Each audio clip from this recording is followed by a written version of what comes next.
Good morning, students. Hope all are keeping well.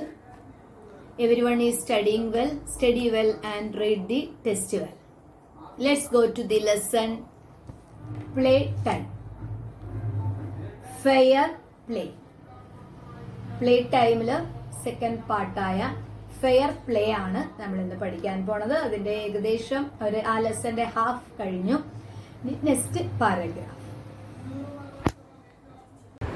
You cannot play with friends if you have an illness which may spread to your friends. നിങ്ങൾക്ക് പകരുന്ന അസുഖമുണ്ടെങ്കിൽ, എന്തെങ്കിലും പകരുന്ന അസുഖം, പനിയോ അങ്ങനെയൊക്കെയുള്ള രോഗങ്ങൾ ഉണ്ടെങ്കിൽ നിങ്ങൾ ഫ്രണ്ട്സുമായി കളിക്കാൻ പോകരുത്. എന്താ കാരണം? Other children should not fall sick because of you. നിങ്ങൾ കാരണം നിങ്ങളുടെ ഫ്രണ്ട്സ് എന്തായി മാറരുത്? രോഗിയായി മാറരുത്. There are some children ever ready to pick up a fight. No one wants to play with them. ചില കുട്ടികൾ കളിക്കുമ്പോൾ എപ്പോഴും വഴക്കടിക്കും, അല്ലേ? എന്തെങ്കിലും പറഞ്ഞ് വഴക്കുണ്ടാക്കും. അങ്ങനെ വഴക്കിനായി നിൽക്കുന്ന ചില കുട്ടികളുണ്ട്. ഫ്രണ്ട്സുകൾ തമ്മിൽ കളിക്കുമ്പോൾ, അല്ലെ, വഴക്കടിക്കാനായി മാത്രം നിൽക്കുന്ന ചില കുട്ടികളുണ്ട്. അവരുമായി കളിക്കാൻ നിങ്ങൾക്ക് ഇഷ്ടമാണോ? അല്ല. No one wants to play with them. A game is enjoyable if played with good will. നല്ല സ്വഭാവത്തോടെ ആരോടും വഴക്കടിക്കാതെ കളിച്ചാൽ എല്ലാ കളികളും ആസ്വാദ്യകരമാണ്. ആരോടും വഴക്കിടാതെ ആ കളിയുടെ ആ രസത്തോടു കൂടി എടുത്ത കളിയുടെ ആ രസം എടുത്തിട്ട്, അല്ലെ, രസത്തോടു കൂടി എടുത്തിട്ട് നമ്മൾ കളിച്ചു കഴിഞ്ഞാൽ എല്ലാ കളിയും എന്താണ്?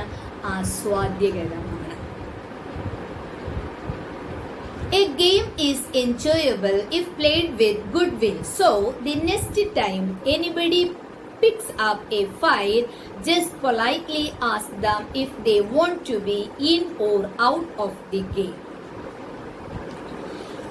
ഗെയിം കളിക്കുമ്പോൾ ആരെങ്കിലും വഴക്കിന് തന്നെ നിൽക്കുകയാണ് എന്ന് നമുക്ക് മനസ്സിലായാൽ, നമുക്ക് ഗെയിം കളിക്കുമ്പോൾ നമ്മൾക്ക് മനസ്സിലാകും, അല്ലേ, കുട്ടി വഴക്കിന് തന്നെ നിൽക്കുകയാണോ അതോ നമ്മളോട് നന്നായി കളിക്കാൻ നിൽക്കുകയാണോ. ഗെയിം തുടങ്ങി കുറച്ച് കളിയാകുമ്പോൾ തന്നെ നമുക്ക് മനസ്സിലാകും, അല്ലെ? അങ്ങനെ മനസ്സിലാക്കിയാൽ നിങ്ങൾ ഗെയിമിൽ തുടരുന്നോ അതോ ഗെയിമിൽ നിന്ന് പുറത്താകുന്നോ എന്ന് മാന്യമായി നമുക്ക് ചോദിക്കാം. ഗെയിമിൽ തുടരുന്നോ അതോ കളിയിൽ നിന്ന് പുറത്തു പോകണോ എന്ന് നമുക്ക് മാന്യമായിട്ട് ചോദിക്കണം. വഴക്കുണ്ടാകില്ലെന്ന് പറഞ്ഞാൽ നമുക്ക് അവനെ എന്ത് ചെയ്യാം?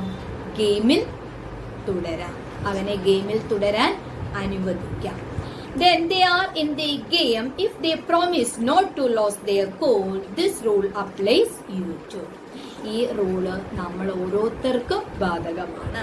അപ്പം ഗെയിമിൽ വഴക്കടിക്കില്ല, ഞാൻ കുഴപ്പമില്ലാതെ ഗെയിം കളിച്ചുകൊള്ളാം എന്ന് പറയുകയാണെങ്കിൽ അവന് നമുക്ക് ഗെയിമിൽ തുടരാൻ അനുവദിക്കാം. ഈ നിയമം നമുക്ക് ഓരോരുത്തർക്കും ബാധകമാണ്.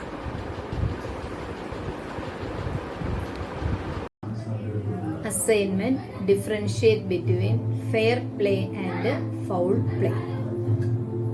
Thank you all.